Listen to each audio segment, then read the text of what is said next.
Friends, इस video lecture में हम लोग सर्कुलर मोशन को एंगल के फॉर्म में पढ़ेंगे। अभी तक हम लोग यूनिफॉर्म सर्कुलर मोशन और नॉन यूनिफॉर्म सर्कुलर मोशन को लीनियर फॉर्म में पढ़ रहे थे। जैसे 20 मीटर पर सेकेंड स्पीड, ये लीनियर स्पीड था। यहाँ हमने एंगल के फॉर्म में अभी तक नहीं पढ़ा है ना। अब इसको हम लोग दूसरे तरीके से पढ़ेंगे, एंगल के फॉर्म में।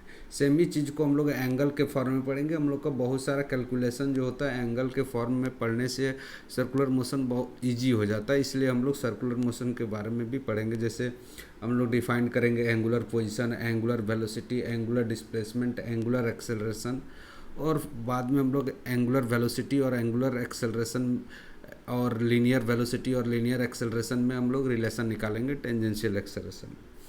तो यहाँ हमने प्रीवियस लेक्चर में, 2 लेक्चर में हमने कवर किया था नॉन यूनिफॉर्म सर्कुलर मोशन और uniform circular motion. Uniform circular motion में स्पीड कांस्टेंट था, नॉन यूनिफॉर्म सर्कुलर में स्पीड कांस्टेंट नहीं। यहाँ पर वेलोसिटी कांस्टेंट नहीं होता क्योंकि डायरेक्शन चेंज हो रहा है। यहाँ ईस्ट में है या नॉर्थ, 20 मीटर ईस्ट है, 20 मीटर नॉर्थ है। इसमें स्पीड भी चेंज हो रहा है, डायरेक्शन तो चेंज हो ही रहा है, स्पीड भी चेंज हो रहा है। यहाँ पर एक्सेलरेशन जो होगा v²/r, magnitude of acceleration constant होगा, लेकिन डायरेक्शन चेंज हो रहा है तो बोल नहीं सकते कि एक्सेलरेशन कांस्टेंट होगा, बिकॉज डायरेक्शन इज चेंज। यहाँ पर मैग्नीट्यूड भी चेंज हो रहा है और डायरेक्शन तो ऑब्वियस है चेंज हो ही रहा है। तो इसमें तो वेलोसिटी चांस ही नहीं है कि सेम हो जाए, क्योंकि डायरेक्शन भी चेंज हो रहा है, मैग्नीट्यूड भी चेंज हो रहा है। जैसे यहाँ 10 मीटर पर सेकेंड है, यहाँ 20 मीटर पर सेकेंड है। ठीक है, तो ये जो है नॉन यूनिफॉर्म सर्कुलर मोशन में पढ़ा था हमने। इसमें पढ़ा था कि 2 एक्सेलरेशन होता है, एक AC और AT। AT का वैल्यू यहाँ 0 होता है, टेंजेंशियल एक्सेलरेशन। इसमें AT का वैल्यू 0 नहीं है, इसमें AT का वैल्यू 0 नहीं है। और यहाँ टेंजेंशियल एक्सेलरेशन के वजह से ही इसका स्पीड बढ़ रहा होता है। अगर टेंजेंशियल एक्सेलरेशन 0 होगा तो स्पीड इसका कांस्टेंट रहेगा, स्पीड नहीं बढ़ेगा। यानी टेंजेंशियल एक्सेलरेशन जो होता है वो rate of change of speed होता है, कितना से स्पीड बढ़ रहा है वो टेंजेंशियल एक्सेलरेशन होता है। और एक एक्सेलरेशन होता है सेंटर के तरफ, जिसको हम लोग सेंट्रिपिटल एक्सेलरेशन बोलते हैं। और दोनों का रिजल्टेंट हमारा नेट एक्सेलरेशन होगा, क्योंकि जैसे हम लोग फोर्स में पढ़ रहे थे कि 2 फोर्स होता है तो उसका रिजल्टेंट नेट होगा। जैसे हमने बताया था भी कि इसका नेट अगर टेंजेंशियल एक्सेलरेशन भी है और AT है और AC है तो नेट एक्सेलरेशन इधर आएगा। वेक्टोरियली इसको ऐड करेंगे तो यहाँ पर ये डायरेक्शन नेट एक्सेलरेशन का होगा, ये नेट एक्सेलरेशन होगा, है ना। AC का square plus AT under root AC का square plus AT, Pythagoras theorem लगा देंगे। AC का स्क्वायर प्लस AT का square resultant a net acceleration होगा। ठीक है, ये हमने प्रीवियस लेक्चर में पढ़ा था। और AC और AT तो निकाल ही सकते हैं, rate of change of speed हो रहा है 1 सेकंड में कितना स्पीड बढ़ रहा है, और AC v²/r हो जाता है। अब जो है सर्कुलर मोशन को हम लोग एंगल के फॉर्म में पढ़ेंगे स्टूडेंट्स। सर्कुलर मोशन को एंगल के फॉर्म में पढ़ेंगे। अभी तक हमने सर्कुलर मोशन को लीनियर फॉर्म में पढ़ रहे थे, अब एंगल के फॉर्म में पढ़ेंगे, है ना। जैसे इसमें हम लोग को लीनियर फॉर्म में डिसाइड करने के लिए हमें एक चाहिए होता है रेफरेंस चाहिए होता था, है ना। एक रेफरेंस चाहिए होता था। जैसे यहाँ पर एक एक्स एक्सिस चाहिए होता था और एक वाई एक्सिस, एक ओरिजिन चूज करते थे, एक रेफरेंस पॉइंट चूज करते थे। उसके रेस्पेक्ट में, ऑब्जर्वर के रेस्पेक्ट में हम लोग पोजीशन को मेजर करते थे कि यहाँ से ऑब्जेक्ट का पोजीशन किधर है और किस डायरेक्शन में, कितना डिस्टेंस पर और किस डायरेक्शन में, दैट विल डिनोट पोजीशन। तो यहाँ पर भी हम लोग को एक ओरिजिन चूज करना, सर्कुलर मोशन में भी हम लोग को एक ओरिजिन चूज करना पड़ेगा। हम लोग को एक ओरिजिन चूज करना पड़ेगा। ओरिजिन हम लोग सेंटर को मानेंगे। ठीक है, मान लो कि ये किसी टाइम पर ऑब्जेक्ट का लोकेशन जो है यहाँ पर है, यहाँ पर लीनियर फॉर्म में हम लोग क्या एक रेफरेंस लाइन चूज करते थे और एक्सिस चूज करते थे, एक्स एक्सिस, वाई एक्सिस और जेड एक्सिस। तो हम लोग को स्ट्रेट लाइन मोशन जो था, एक स्ट्रेट लाइन मोशन था तो एक ही एक्सिस का रिक्वायरमेंट था 1D मोशन के लिए। तो यहाँ पर एक्स जो है, मान लो ऑब्जेक्ट यहाँ पर था ओरिजिन से, तो एक्शन इज इक्वल टू मान सकते हैं कि हम लोग 5 मीटर पर था, है ना। बाद में इसका पोजीशन चेंज होकर मान लो 20 मीटर हो गया, x2 इज इक्वल टू हो गया 20 मीटर हो गया। तो इसमें हम लोग लीनियर फॉर्म में, ये लीनियर फॉर्म में है ना। इसका x1 x2 क्या है, पोजीशन है। अब यहाँ पर इसका हमको पोजीशन को एंगल के फॉर्म में डिनोट करना, तो हमें भी एक, इसमें भी एक रेफरेंस लाइन चाहिए, और एक ओरिजिन चाहिए। तो इसमें एक रेफरेंस लाइन हमारे चॉइस पर डिपेंड करता है। जैसे हमारा एक्स और वाई कोऑर्डिनेट किस डायरेक्शन में लेना है वो हम पर डिपेंड करता था, वैसे ही इसमें भी हम लोग को एक रेफरेंस लाइन चूज करते हैं। रेफरेंस लाइन भी हम पर डिपेंड करता है कि कहाँ लेना है, तो हम लोग हॉरिजॉन्टल ले लेते हैं, ज़्यादा अच्छा लगता है इसलिए ले सकते हैं, कोई दिक्कत नहीं है ना। और यहाँ पर अब पोजीशन को डिनोट करने के लिए यहाँ पर सिर्फ अगर हम लोग एंगल बताए कि 30 डिग्री पर है, थीटा इक्वस टू 30 डिग्री पर है, या ऑब्जेक्ट का फाइनल पोजीशन मान लो यहाँ से मूव करके यहाँ पर पहुँच गया टी टाइम में यहाँ से टी टाइम में यहाँ से यहाँ पहुँच गया, यहाँ से यहाँ पहुँच गया, ठीक है, टी टाइम में यहाँ से यहाँ पहुँच गया। तो यहाँ पर जो है, यहाँ पर ये जो है इसको थीटा 2 मैं बोल दे रहा हूँ और इसको बोल दे रहा हूँ थीटा 1, इसको बोल दिया थीटा 1। तो ये पोजीशन जो है हम लोग सिर्फ अगर बोल दें कि ऑब्जेक्ट जो है 30 डिग्री पर है और रेडियस हमें तो पता है सर्कुलर मोशन कर रहा है तो रेडियस पता है, तो अगर यहाँ से हम लोग 30 डिग्री एंगल घूम जाए तो हमें उस ऑब्जेक्ट का लोकेशन पता चल जाए। टी इक्वस टू 0 पर अगर कोई बोलता है कि theta is equals to 30 degree पर ऑब्जेक्ट है, तो आप यहाँ से 30 डिग्री चलो, रेफरेंस लाइन से 30 डिग्री, और रेडियस आर है, उस आर रेडियस में 30 डिग्री चलोगे तो आपका लोकेशन मिल जाएगा। हमें इसमें भी क्या करते थे, लोकेट ही तो करते थे ऑब्जेक्ट को। पोजीशन क्या है, लोकेशन ऑफ ऑब्जेक्ट। तो यहाँ पर लोकेट ही तो कर रहे थे इसको, यहाँ भी लोकेट ही कर रहे हैं हम लोग, ठीक है। तो यहाँ से ऑब्जेक्ट यहाँ पर पहुँच जाएगा, यहाँ से यहाँ पहुँच गया तो लोकेशन इसका चेंज हो गया। तो बोलो कि थीटा इक्वस टू 60 डिग्री पर पहुँच गया, मान ले रहा हूँ ये 60 डिग्री है, सपोज 60 डिग्री है, 60 डिग्री पहुँच गया, ठीक है। तो इसका फाइनल पोजीशन हो गया 60 डिग्री। सिर्फ आप इसमें सिर्फ ये हो सकता है एंगल बता दिया आपने तो उसका लोकेशन पता चल जाएगा। सर्कुलर मोशन के लिए वैल्यू, सर्कुलर मोशन। तो ये थीटा 1 थीटा 2 क्या बता रहा है, पोजीशन ऑफ ऑब्जेक्ट बता रहा है। Theta 1 and theta 2 are position of object. ये पोजीशन हो गया, लेकिन कौन सा पोजीशन है, एंगुलर पोजीशन। ये लीनियर पोजीशन था, ये linear position, x1 x2 linear position था, इसको एंगुलर पोजीशन बोलेंगे, इट्स अ एंगुलर पोजीशन बोलेंगे, इसको एंगुलर पोजीशन बोलेंगे, ठीक है। मान लो t इक्वस टू 0 पर यहाँ था, टी टाइम में यहाँ 60 डिग्री चला गया, तो थीटा 1 थीटा 2 एंगुलर पोजीशन। लेकिन यहाँ मैंने 30 डिग्री और 60 डिग्री लिखा है स्टूडेंट्स। यहाँ पर थीटा को हम लोग SI यूनिट में रखेंगे, क्योंकि हमारा डिग्री जो है SI यूनिट नहीं है। अभी तक हम लोग जो पढ़ रहे थे वो हमको SI यूनिट में नहीं पढ़ रहे थे। डिग्री जो है हमारा एक्चुअली रेडियन हमारा SI यूनिट है, SI यूनिट रेडियन होता है। और डिग्री और रेडियन में रिलेशन जो देता है वो होता है pi radian. 180 degree is equals to 180 degree is equals to pi radian होता है, पाई रेडियन होता है ना। मतलब एक रेडियन भी एक एंगल को मेजर करने का SI यूनिट है। जैसे हम लोग टेम्परेचर को मेजर करते हैं फ़ारेनहाइट में और डिग्री सेल्सियस में। तो अगर किसी बॉडी का टेम्परेचर अगर 36 डिग्री सेल्सियस रहता है या 98 डिग्री फ़ारेनहाइट रहता है तो दोनों तो सेम ही है, बस वो फ़ारेनहाइट में डिग्री सेल्सियस में या हमारा केल्विन में हो जाएगा। लेकिन हमारा स्टैंडर्ड यूनिट क्या है, केल्विन है। केल्विन में भी मेजर कर सकते हैं कि 100 डिग्री सेल्सियस जो 273 केल्विन के इक्वल होगा। तो 273 जब भी हम लोग कैलकुलेशन SI यूनिट में करते हैं तो टेम्परेचर को केल्विन में लेना होता है। उसी तरह से इसमें भी हम लोग रेडियन में लेंगे। अदर यूनिट भी हम लोग यूज करते हैं, जैसे स्पीड को हम लोग मीटर पर सेकंड में मेजर करते हैं और किलोमीटर पर आवर में यूज करते हैं। जनरली हम लोग किलोमीटर रियल लाइफ में यूज करते हैं, लेकिन कैलकुलेशन करते समय SI यूनिट में मीटर पर सेकंड में करते हैं। वही हमारा स्टैंडर्ड यूनिट है। उसी तरह से हमारा एंगल जो है वो रेडियन जो है हमारा स्टैंडर्ड यूनिट है। और अभी तक हम लोग जो पढ़ रहे थे वो लोअर क्लास में डिग्री पढ़ते थे, लेकिन हायर क्लास में अब जैसे जाओगे वो रेडियन ज़्यादा यूज होगा, डिग्री कम यूज होगा, ठीक है। तो रेडियन हो गया। अब जैसे आप रिलेशन निकाल सकते हो कि 1 डिग्री में कितना हो जाएगा, पाई बाई 180 रेडियन हो जाएगा। यूनिटरी रूल लगा दो। अगर मान लो 60 डिग्री निकालना है तो पाई बाई 180 इंटू 60 डिग्री कर दोगे तो इससे हमें निकल जाएगा कि कितना आ जाएगा, pi by 3, pi by 3 radian. अगर कोई 60 डिग्री बोलता है या पाई बाई 3 रेडियन बोलता है, बोथ आर सेम थी, बट ये SI यूनिट में है, वो SI यूनिट में नहीं है। तो सिमिलरली अगर कोई भी एंगल्स है, जैसे हमको 180 डिग्री हो गया तो पाई के इक्वल हो जाएगा, 360 हो गया, 2 टाइम्स कर दिया डिग्री का तो इधर 2 पाई हो जाएगा। अगर हाफ कर दिया 90 डिग्री कर दिया तो पाई बाई 2 हो जाएगा, रेडियन के इक्वल हो जाएगा। अगर 4 टाइम्स कर दिया 60 कर दिया तो ये पाई बाई 3 हो गया। 3 से डिवाइड कर दिया लेफ्ट साइड में, इधर भी 3 से डिवाइड हो जाएगा। अगर 40 डिग्री 45 डिग्री है तो 4 से डिवाइड हो गया, तो ये भी 4 से डिवाइड हो जाएगा।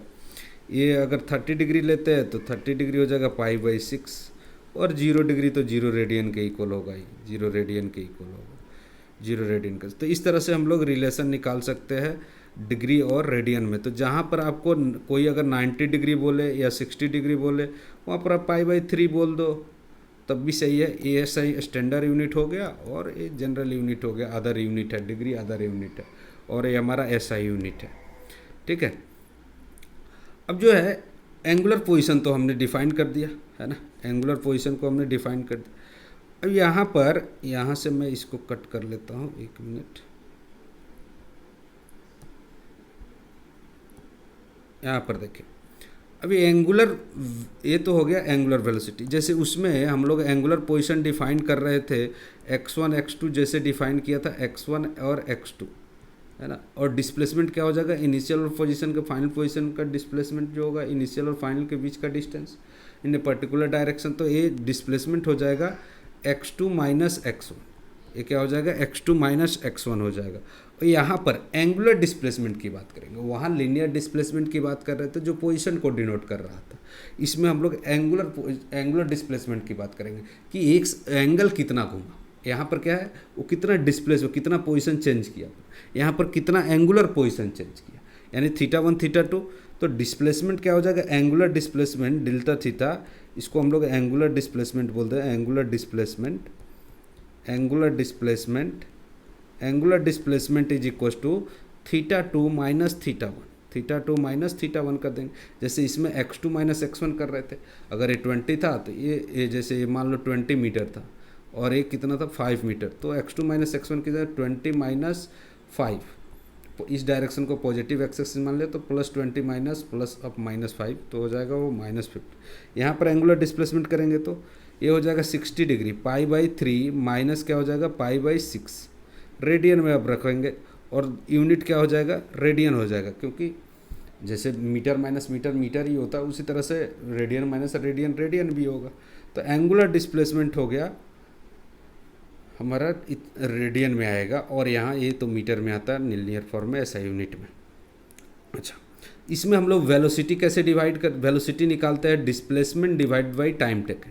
इसमें वेलोसिटी निकालते हैं displacement divide by time taken. तो इसमें एंगुलर वेलोसिटी डिफाइन करते हैं, इसको ओमेगा से डिनोट करते हैं। ओमेगा डब्ल्यू की तरह लिखते हो, थोड़ा सा कर्व बना देते, तो ये एंगुलर वेलोसिटी, इसको बोलेंगे एंगुलर वेलोसिटी। यहाँ लीनियर वेलोसिटी होता है, ये एंगुलर वेलोसिटी। अब लीनियर वेलोसिटी को सिर्फ वेलोसिटी बोल देते हैं, और एंगुलर वेलोसिटी को हम लोग एंगल ऐड कर देते हैं, ओमेगा से डिनोट करते हैं। ये हो जाएगा angular displacement delta theta divide by T हो जाएगा, delta theta divide by T. यानी बोल सकते हैं कि यहाँ पर कितना आया था, π/6 आएगा, तो π/6 डिवाइड बाई टाइम टेकन जो भी होगा टी से डिवाइड कर देंगे इस पर्टिकुलर सिचुएशन में। मतलब एंगुलर डिस्प्लेसमेंट अगर लिखे तो angular displacement divided by time taken ये हो जाएगा। और यूनिट क्या हो जाएगा, एंगुलर डिस्प्लेसमेंट का यूनिट हो गया रेडियन, और टाइम का यूनिट होता है सेकंड, तो रेडियन पर सेकंड जो है हमारा ऐसा यूनिट हो जाएगा। एंगुलर फॉर्म में जब सर्कुलर मोशन को पढ़ेंगे तो रेडियन पर सेकंड, कोई पूछे एंगुलर वेलोसिटी का यूनिट क्या है तो रेडियन पर सेकंड होगा। डिग्री पर सेकंड नहीं बोलेंगे, वो स्टैंडर्ड यूनिट नहीं है हमारा। हालांकि डिग्री पर सेकंड भी बोल सकते हैं, लेकिन अदर यूनिट हो जाएगा, हमारा स्टैंडर्ड यूनिट नहीं होगा, ऐसा यूनिट नहीं होगा। ठीक है।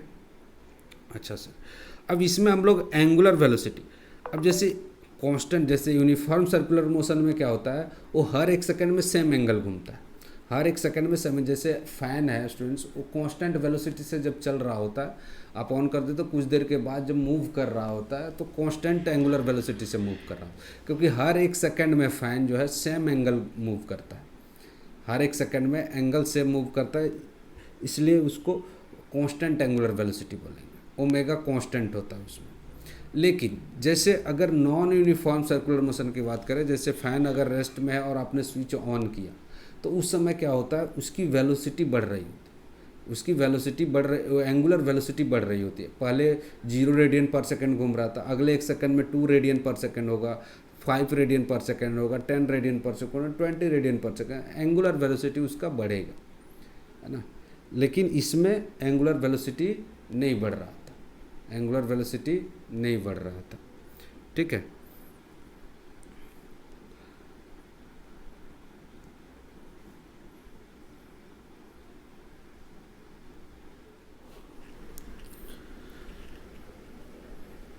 तो इसमें जो है स्टूडेंट्स हम लोग एंगुलर एक्सेलरेशन निकाल सकते हैं। Angular acceleration alpha, angular acceleration alpha is equal to हो जाएगा change in angular velocity.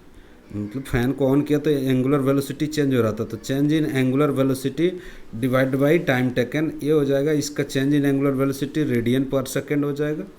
Radian पर सेकेंड तो चेंज इन वेलोसिटी हो जाएगा, और सेकेंड से डिवाइड करेंगे रेडियन पर सेकेंड स्क्वायर हो जाएगा, रेडियन पर सेकेंड स्क्वायर हो जाएगा।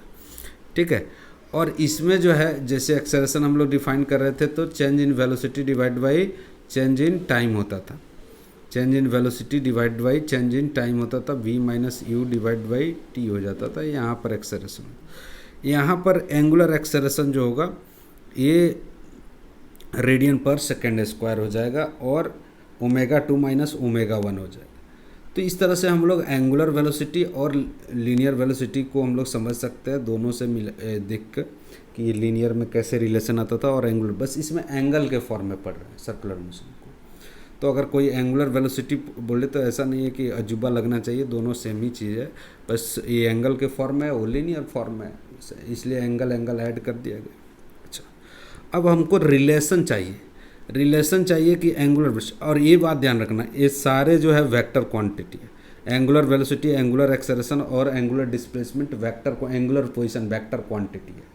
और इसका डायरेक्शन जो है, इसका डायरेक्शन जो है कैसे आपको फाइंड करोगे, जैसे मान लो कि ये एक ऑब्जेक्ट जो ऐसे मूव कर रहा है, ऐसे सर्कल में मूव कर रहा है, तो इसकी एंगुलर वेलोसिटी अगर फाइंड करना, ऑब्जेक्ट मान लो एंटी क्लॉकवाइज सेंस में हो, तो इसमें अपने फिंगर को इस डायरेक्शन, इधर से इधर की तरफ कर्ल करो, राइट हैंड फिंगर को, राइट हैंड थंब रूल भी बोलते हैं, अपने फिंगर को इस तरह से कर्ल करो, इस तरह से ऐसे घुमाओ अपने फिंगर को, ऐसे कर्ल, राइट हैंड फिंगर को इस एंटी क्लॉकवाइज सेंस में कर्ल करो, तो थंब किधर जाएगा, आउट ऑफ द बोर्ड आएगा।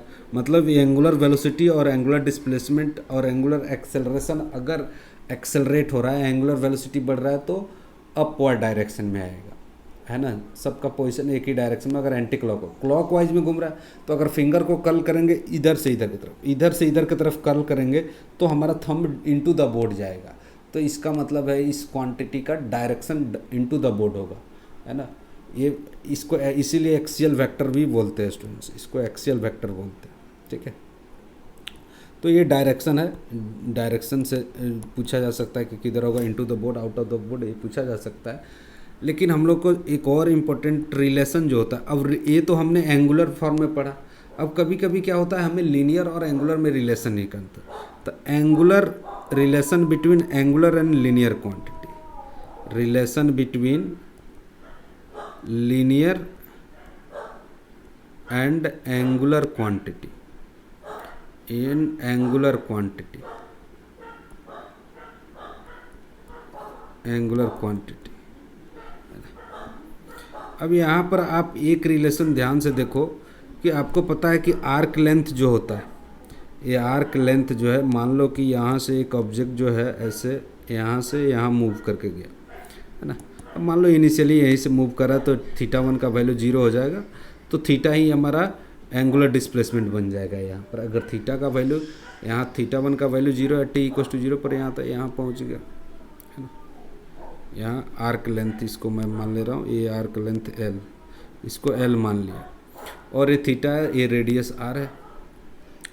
तो इसका रिलेशन, अगर हमें थीटा और रेडियस नोन है तो हम लोग आर्क लेंथ निकाल सकते हैं। कैसे, तो L = हो जाएगा R × थीटा। लेकिन ध्यान रखना है थीटा को डिग्री में रखना है स्टूडेंट्स, रेडियन में आप रेडियन में नहीं पुट कर सकते, सॉरी रेडियन में पुट कर सकते, डिग्री में नहीं पुट कर सकते। जैसे आपको ये सर्कुलर मोशन है, ये ऐसा मान लो कि यहाँ से घूम के चला गया, यहाँ पर रेडियस मान लो 5 मीटर है और थीटा हम लोग 60 डिग्री ले लिया, तो यहाँ पर आप 60 डिग्री नहीं पुट कर सकते। इस आर्क लेंथ कैलकुलेट करते समय L = 5 × 60 नहीं लिख सकते, 300 मीटर नहीं हो जाएगा, ये गलत हो जाएगा। L = आपको लिखना पड़ेगा 5 × रेडियन में 5/3 हो जाएगा, तो 5/3 मीटर जो होगा ये लेंथ होगा हम लोग का, ये आर्क लेंथ का वैल्यू होगा, ना कि ये 5 × 60 हो। डिग्री में नहीं पढ़ो क्योंकि ये सही यूनिट नहीं है। तो आपको ध्यान रखना है कि ये रेडियन में होना चाहिए, हमारा एंगल जो है रेडियन में होना चाहिए। अच्छा, आर रेडियस है और ये आर्क लेंथ होगा। अगर हम लोग क्या करें, इसको दोनों साइड t से डिवाइड कर दें, इधर भी टी से डिवाइड कर देता हूँ, इधर भी टी से डिवाइड कर देता हूँ, डिवाइड कर दे तो ये क्या हो जाएगा, length divide by time, speed हो जाएगा, स्पीड हो जाएगा, और ये हो जाएगा theta divide by time. A R into ये थीटा क्या है, एंगुलर डिस्प्लेसमेंट, और डिवाइड बाई टाइम ओमेगा हो जाएगा, क्योंकि अगर ऑब्जेक्ट यहाँ से स्टार्ट हो रहा है तो जो थीटा होगा वही हमारा एंगुलर डिस्प्लेसमेंट हो जाएगा। तो आर इंटू क्या हो जाएगा, ओमेगा हो जाएगा, आर इंटू ओमेगा। ये एंगुलर वेलोसिटी और लीनियर वेलोसिटी में, अगर आपको लीनियर वेलोसिटी दिया है, ये है एंगुलर वेलोसिटी, एंगुलर वेलोसिटी, और ये हो जाएगा हमारा लीनियर वेलोसिटी, ये है लीनियर वेलोसिटी।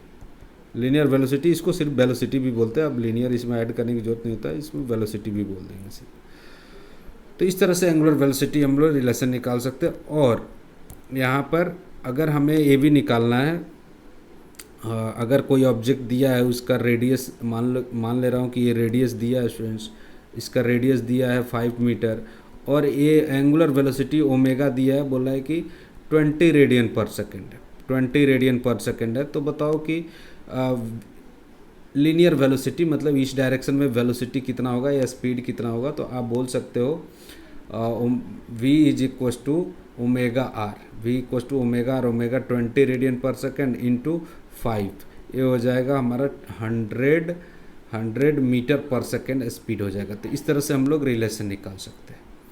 नेक्स्ट जो है, नेक्स्ट है इसको लीनियर वेलोसिटी और एंगुलर एक्सेलरेशन और टेंजेंशियल एक्सेलरेशन में रिलेशन कैसे निकाला।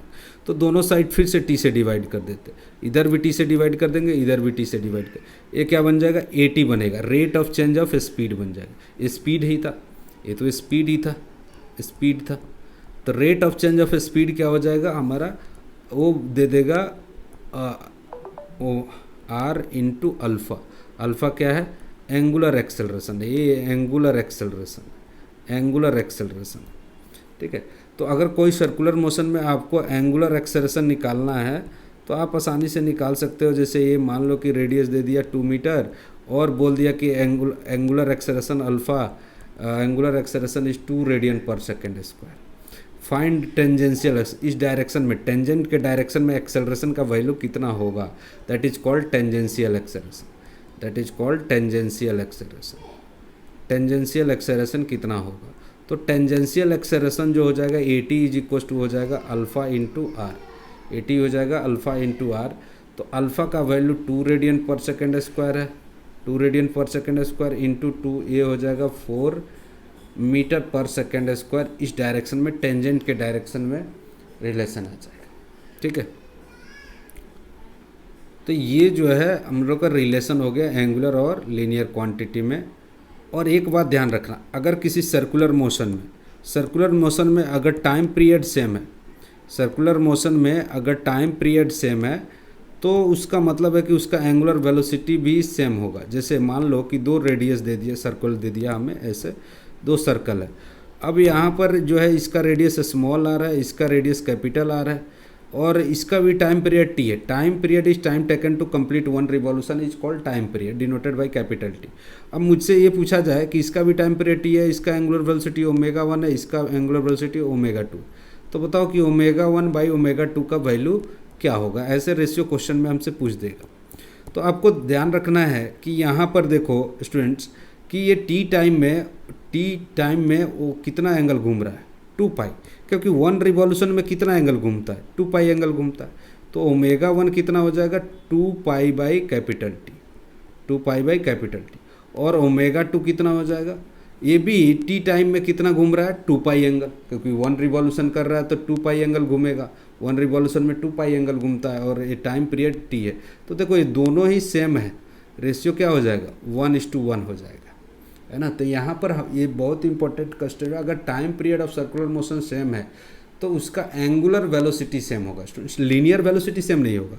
क्योंकि ये देखो यहाँ पर अगर अब कोई ऑब्जेक्ट था, इसमें यहाँ पर था सपोज, तो ये जितना एंगल घूमेगा 1 सेकंड में उतना ही एंगल ये भी घूमेगा, तभी तो सेम टाइम पर यहाँ पहुँचेगा यार, है ना। 1 रिवॉल्यूशन ये भी कंप्लीट करेगा, 1 रिवॉल्यूशन ये भी कंप्लीट करेगा, मतलब सेम टाइम में एंगल सेम घूमता है।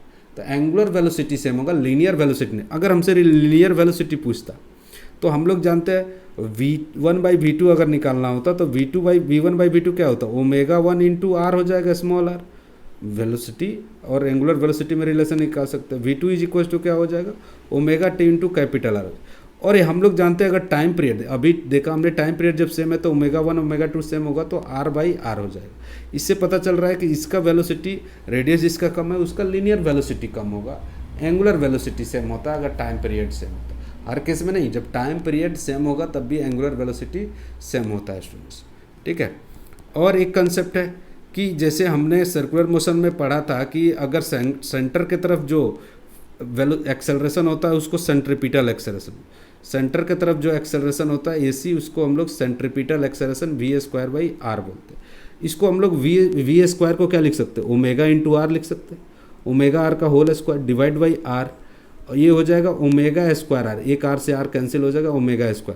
तो कोई सेंट्रीपिटल अगर एक्सेलरेशन V²/R लिखा है और ω²/R है, ω²R है, तो ये दोनों ही यूज कर सकते हैं स्टूडेंट्स। ये तब यूज करेंगे जब एंगुलर वेलोसिटी गिवन होगा, और ये तब यूज करेंगे जब हमें लीनियर वेलोसिटी गिवन होगा, तो दोनों ही यूज कर सकते हैं। एंगुलर और लीनियर वेलोसिटी दोनों ही गिवन होगा तो यूज कर सकते हैं, ठीक है। और एक कंसेप्ट और मैं बता देता हूँ, सेंट्रीपिटल फोर्स। सेंट्रीपिटल फोर्स क्या होता है, सेंटर की तरफ जो लगने वाला फोर्स है स्टूडेंट्स, सेंटर की तरफ जो फोर्स लगता है उसको हम लोग सेंट्रीपिटल फोर्स बोलते हैं। सेंटर की तरफ जो फोर्स होता है, जैसे आप किसी स्ट्रिंग से एक स्टोन को बांध के घुमा रहे हैं, अगर स्ट्रिंग को कट कर देंगे तो टेंजेंशियल ही निकल जाएगा, वो सर्कुलर मोशन नहीं कराएगा। डायरेक्शन चेंज करने के लिए एक फोर्स चाहिए, वो जो एंगल के फॉर्म जो सेंट्रीपिटल एक्सेलरेशन आता है वो किसके वजह से आता है, चेंज इन डायरेक्शन के वजह से आता है। तो चेंज इन डायरेक्शन चेंज होना भी वेलोसिटी चेंज होना होता है ना। तो सेंट्रीपिटल एक्सेलरेशन हमको पता होता है कि V² या ω²। सेंट्रीपिटल फोर्स भी सेंटर की तरफ कोई भी फोर्स लग रहा है उसको सेंट्रीपिटल, टेंशन फोर्स होता है, ग्रेविटेशनल फोर्स, इलेक्ट्रोस्टैटिक फोर्स होता है और मैग्नेटिक फोर्स हो सकता है। कोई भी फोर्स सेंटर की तरफ अगर फोर्स प्रोवाइड कर रहा है वो हमारा सेंट्रीपिटल फोर्स है। जैसे हमारा मून जो है अर्थ के चारों घूम रहा है तो उसको कौन सेंटर की तरफ force provide, gravitational force provide कर रहा है। तो इसी तरह से centripetal force is equal to mass into centripetal acceleration हो जाएगा। तो यहाँ पर हम लोग बोल सकते हैं कि FC is centripetal force is equal to mass into centripetal acceleration V²/R और M इंटू ω²R। तो इस तरह से हम लोगों ने जो है सेंट्रीपिटल फोर्स और सेंट्रीपिटल एक्सेलरेशन में रिलेशन निकाल सकते हैं, है ना। आज के लिए इतना ही।